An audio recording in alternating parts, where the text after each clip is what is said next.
Alexa, lower volume. I am crafting, and as so often happens when you craft and you get into the creative flow, all these thoughts come in your head. Sometimes some of them are divinely inspired. Other times they're just foolish and you need to let them flow in and flow on out. But this one I had to entertain. Not only did I have to entertain, but I needed to share. I don't believe that personal trainers, nutrition coaches, wellness coaches should gatekeep information. Now, don't get me wrong. We need to be compensated for our education, time, and skill, and for all the foolishness that we have to put up with, and all the celebrations. Y'all, I do believe that I have cried in celebration with my clients probably 5 times today, and I hope I get to cry 5 times more. Okay, so top 3 things for this can apply to weight gain. Ooh, I think I'm about to have a wardrobe malfunction. I think this can apply to weight gain or muscle gain as well.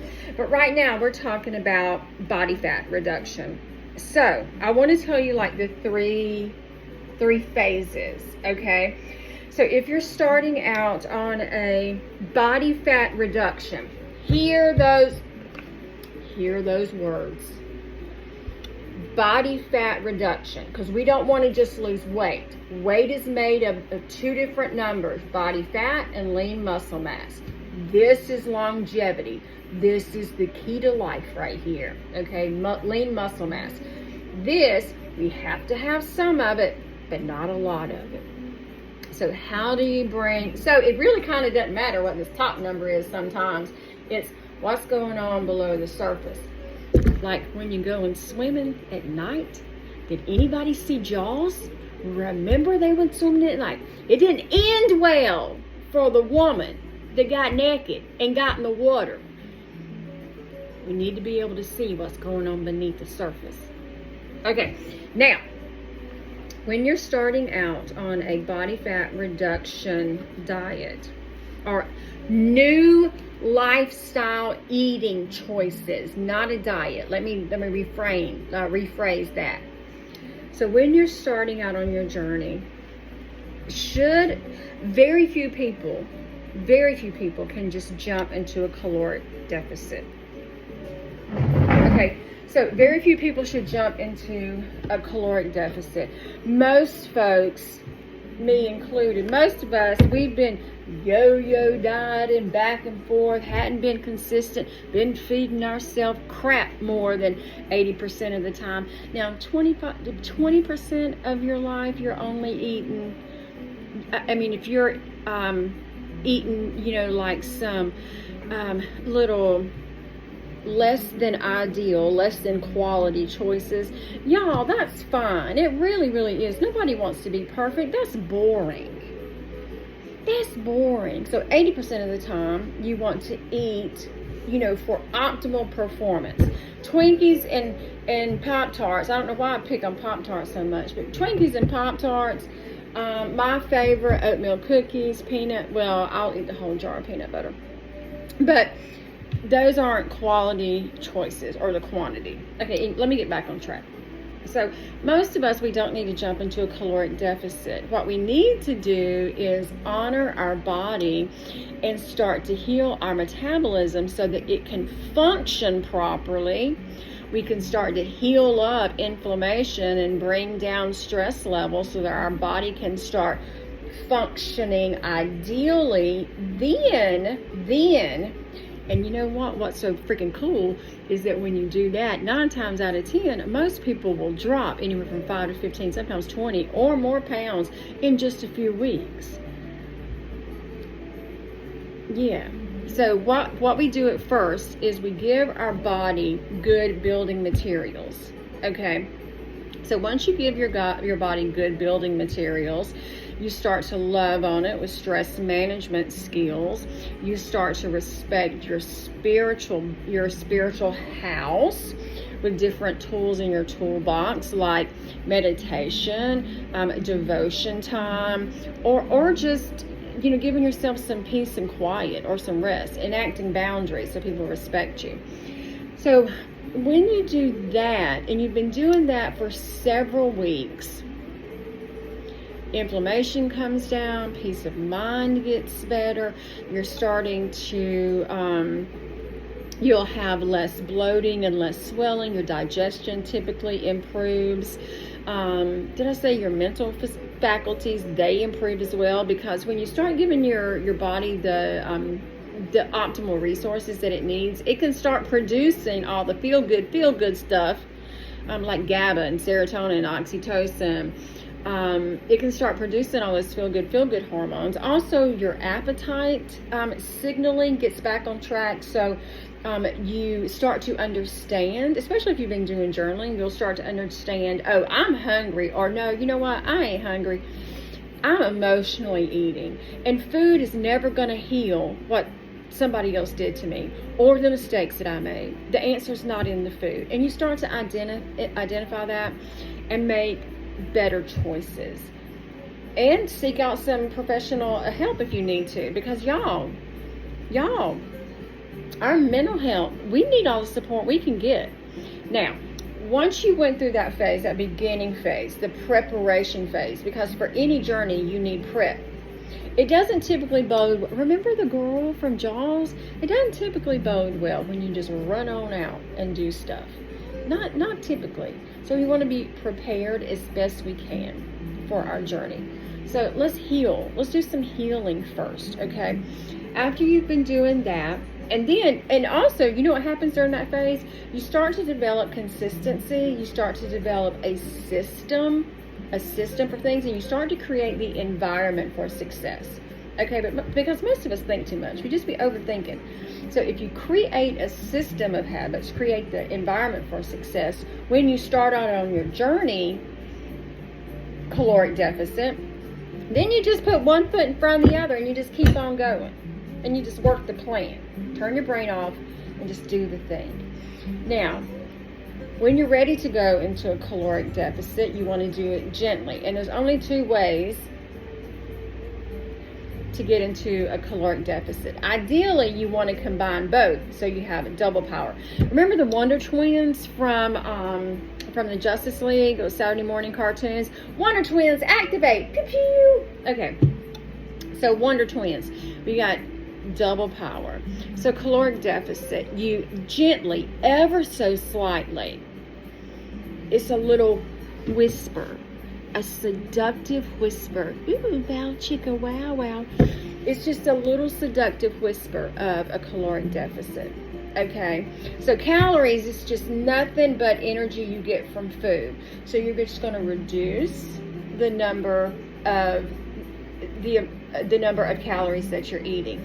Now, in phase one, we should have already started making some quality choices. So you shouldn't. Phase two, the caloric deficit part, you shouldn't be cleaning up stuff. We got to focus on one thing at a time. If you go into a caloric deficit and you're having a shitty diet, oh, I'm so sorry. If you got a crap diet to begin with, that's too many things at one time to be cleaning up. You know how I know? Because I was there. Start cleaning up things, not perfection, but start cleaning up things and understanding food, understanding the quality swaps, okay? First, declutter, clean up your kitchen, clean up your habits, then go on your journey. So when you're in your caloric deficit, so we have a slight caloric deficit from our food intake. Then you want to have the other caloric deficit from increased movement, okay? Calories in versus calories out is the beginning. It really is the foundation of any body fat, lean muscle mass journey, whether you're gaining or losing. That's the foundation. There are a lot of things that are nuanced about that, but you gotta have that one first, okay? Is that one always true? No, but you gotta start there. And then work with all the nuances and other things that are going on. Okay, and you got to be honest about that. You can't be tracking and saying, oh, I'm only eating 1,100 calories. I don't know what's working. And then when we really find out what you're eating, because you didn't track that, you nibbled on this here, you put that sauce on here, but you didn't track that sauce. And then at the end of the day, you're like, you're really eating 3,000 calories. Or you try to do it all from memory, and if your memory's like mine, no, I have to write everything down. I have a neurospicy brain. For you ADHD people, neurospicy folks, you have to write everything down. You can't just trust. Unless you're those people that have, like, what is called, the eidetic memory, where y'all don't forget nothing. Then people make me sick.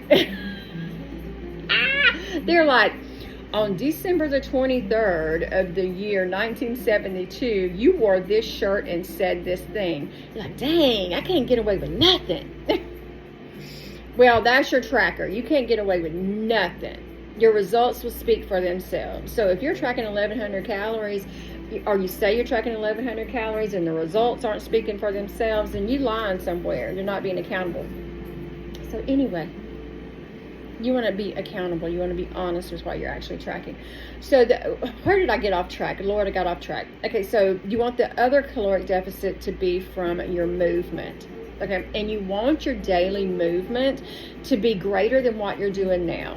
Because if you're walking 5,000 steps now, that 5,000 steps supports the person you are now. Now, if you want to stay the person that you are now, then that's fine. But if you want something different, then you got to do something different. And it ain't going to be easy. It's not. You're going to be uncomfortable. You're going to be hot and bothered. And not in a good way sometimes. It's going to be hard. Are you willing to pay the price? Listen to me now. Are you willing to pay the price for what you say you want? Or is it just mouth service? Because if you're not willing to pay the price, just be honest about that and go on about your day. That's fine too. But don't be complaining if you're not willing to pay the price. If you say you want a Coach bag, you got to pay Coach bag prices. And I want a Coach bag body. Okay. And health. So those are the two ways. Caloric deficit from your little food intake and a little bit from daily activity. Now, what is the key to that? What will make you a reigning success? Consistency. You can't be flipping flopping, and you can't be flaky. It's consistency.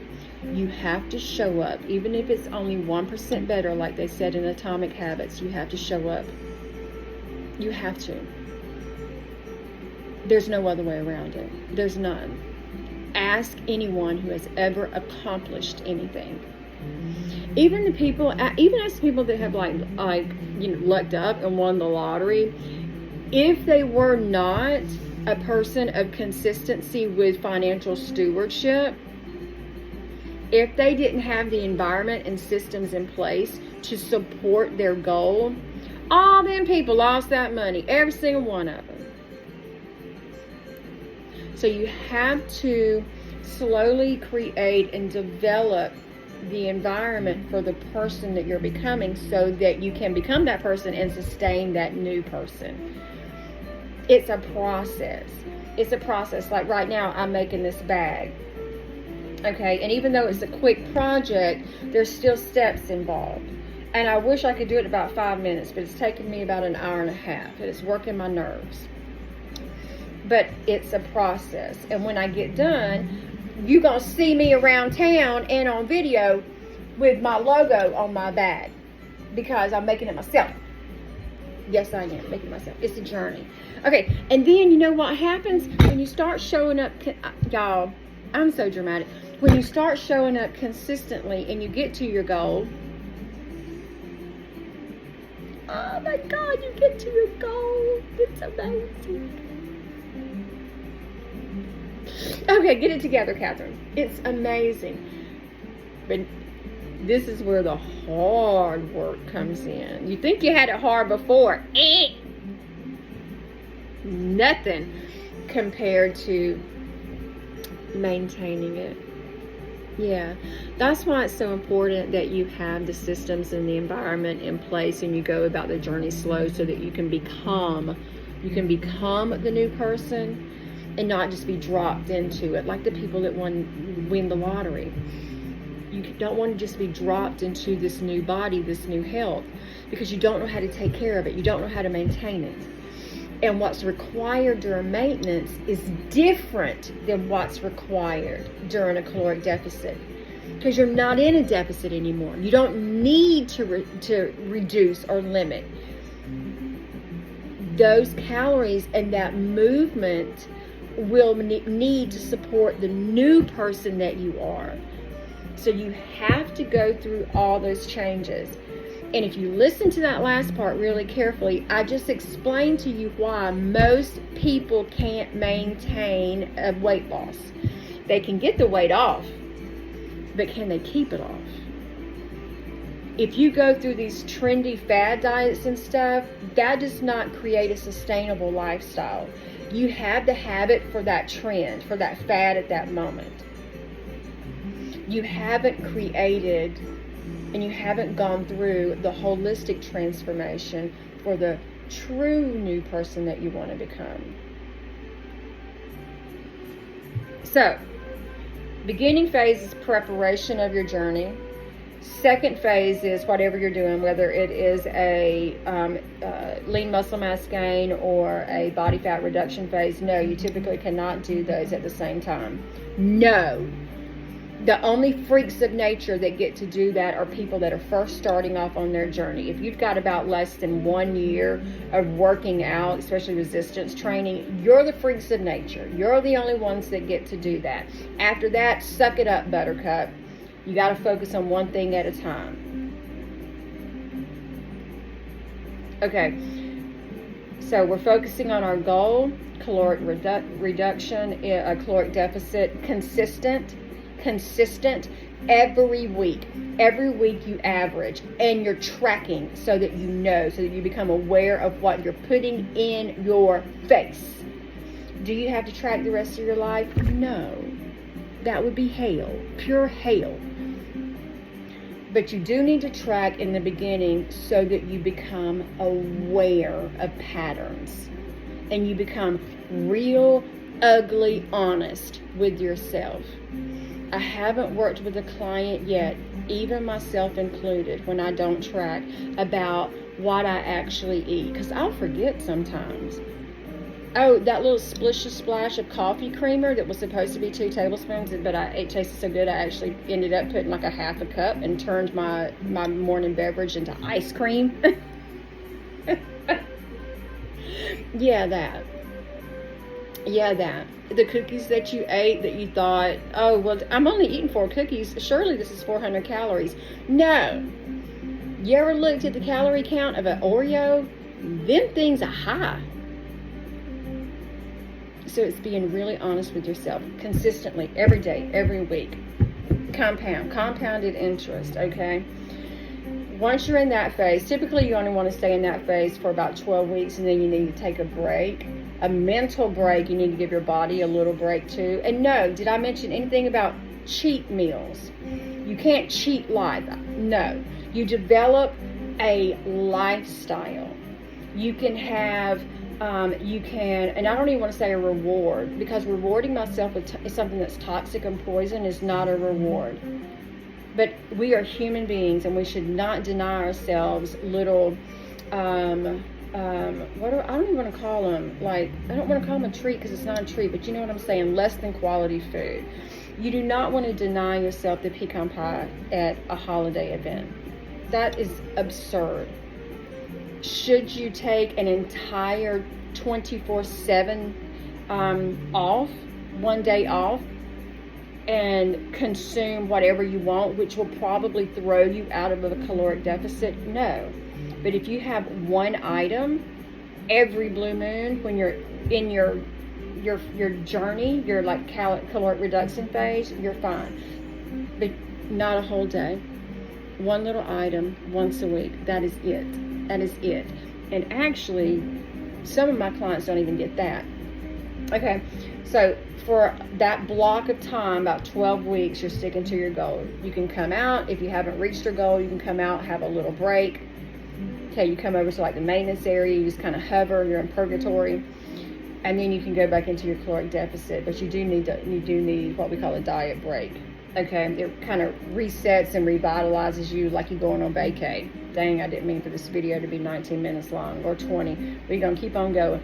All right, after you've had that, then you go, and once you reach your goal, then you go into maintenance.